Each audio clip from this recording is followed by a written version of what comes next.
பாஜக கூட்டணியில் இணைந்திருக்கக்கூடிய அமமுகவுக்கு 9 தொகுதிகள் வழங்கப்படும் என்று தகவல் வெளியாகியிருக்கின்றது. அண்மை செய்தியாக பார்த்து வருகிறோம். கூடுதல் விவரங்களை வழங்குவதற்காக செய்தியாளர் குணசேகரன் இணைகிறார். குணசேகரன், அமமுகவுக்கு 9 தொகுதிகள் வழங்கப்படுவதற்கான வாய்ப்பு இருப்பதாக சொல்லப்படுது. விவரங்கள் என்ன?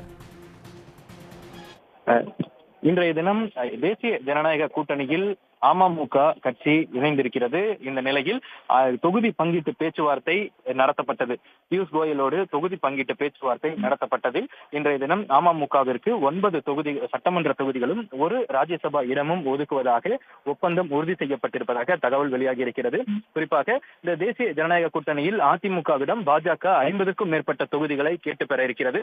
அந்த 50 தொகுதிகளில் பாஜகவிற்கு 30 இடங்கள் நேரடியாகவும், அதனைத் தொடர்ந்து 20க்கும் மேற்பட்ட இடங்களில் கூட்டணி கட்சிகளுக்கு ஒதுக்குவதற்குண்டான பேச்சுவார்த்தையும் பாஜக தரப்பில் தொடர்ந்து மேற்கொள்ளப்பட்டு வருவதாக தகவல் கிடைத்திருக்கிறது. அந்த 20க்கும் மேற்பட்ட தொகுதிகள் கூட்டணி கட்சிகளுக்கு ஒதுக்குவதில் 9 இடங்களை அமமுகவிற்கு ஒதுக்க இருப்பதாக தற்பொழுது தகவல் கிடைத்திருக்கிறது. ஆனால் டிடிவி தினகரன் 10க்கும் மேற்பட்ட தொகுதிகளை கேட்டு பெற இருப்பதாகவும், அடுத்த கட்ட பேச்சுவார்த்தைகளில் டிடிவி தினகரனிடம் பாஜக பேச்சுவார்த்தை நடத்தும் பொழுது ஓரிரு தொகுதிகள் கூடுதலாக பெறப்படும் என நம்பிக்கை இருப்பதாகவும் அமமுகவினர் தெரிவித்திருக்கிறார்கள். இந்த நிலையில் டிடிவி தினகரனுக்கு எடப்பாடி பழனிசாமி கூட்டணியில் இணைந்ததற்காக வரவேற்பு தெரிவித்திருந்த நிலையில் டிடிவி தினகரன் எடப்பாடி பழனிசாமிக்கு நன்றியை தெரிவித்துக் கொள்வதாகவும், அதனைத் தொடர்ந்து தமிழக மக்கள் எதிர்பார்த்து காத்திருக்கக்கூடிய ஜெயலலிதாவினுடைய ஆட்சியை தேசிய ஜனநாயக கூட்டணியின் சார்பில் தமிழகத்தில் மீண்டும் அமைத்திடுவதற்காக நாம் அனைவரும் ஒன்றிணைந்து களப்பணியாற்றுவோம் எனவும், கடந்த 4.5 ஆண்டுகளாக இருக்கக்கூடிய அந்த திமுக ஆட்சியை அகற்ற வேண்டும் என்பது போன்ற ஒரு பதிவுகளை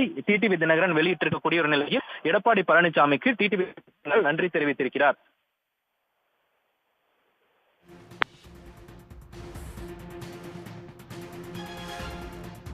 குணசேகரன், தகவல்களுக்கு நன்றி. உடனுக்குடன் செய்திகளை தெரிந்து கொள்ள சன் நியூஸ் பெல் ஐகானை கிளிக் பண்ணுங்க.